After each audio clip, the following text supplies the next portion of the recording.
Gempa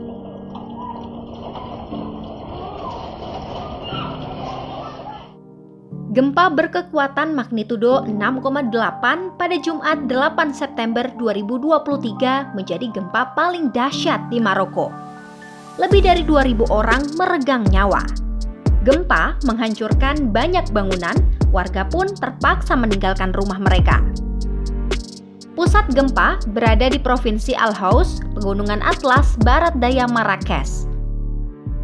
Ahli gempa bumi Richard Walker dari University of Oxford mengatakan ada beberapa faktor yang menjadi penyebab gempa Maroko pada 8 September 2023 lalu begitu mematikan. Gempa bumi ini terjadi di wilayah yang memiliki jumlah penduduk yang relatif besar. Selain itu, konstruksi bangunan di wilayah tersebut tergolong cukup rentan karena menggunakan bata tanpa perkuatan.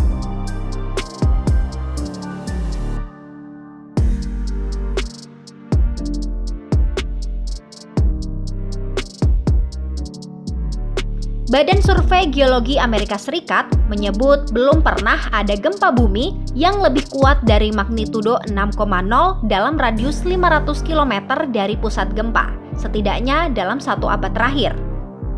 Lebih dari 60 tahun sebelumnya, bagian pantai barat Maroko juga pernah diguncang gempa berkekuatan 5,8 yang menewaskan lebih dari 12.000 orang dan meruntuhkan kota Agadir di barat daya Marrakesh.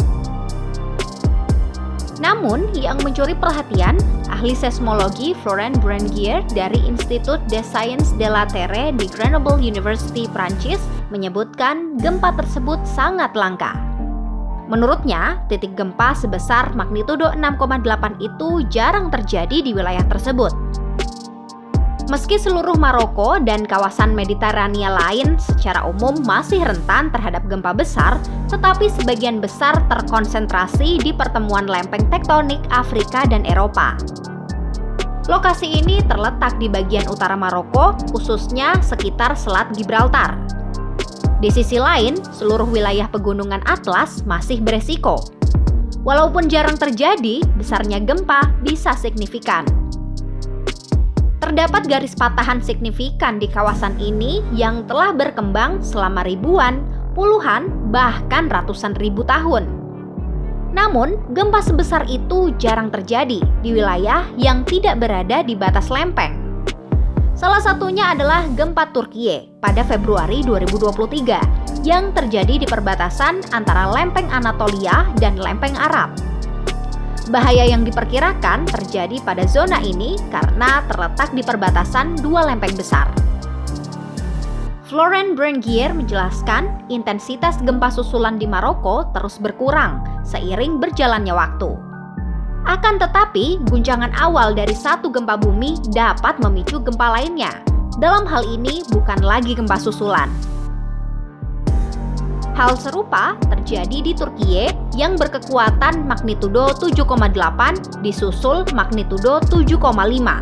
Fenomena ini juga terjadi di Jepang dan California, Amerika Serikat.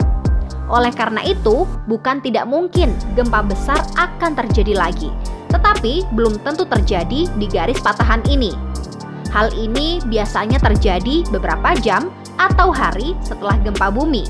Namun bisa juga terjadi berminggu-minggu atau bahkan berbulan-bulan kemudian.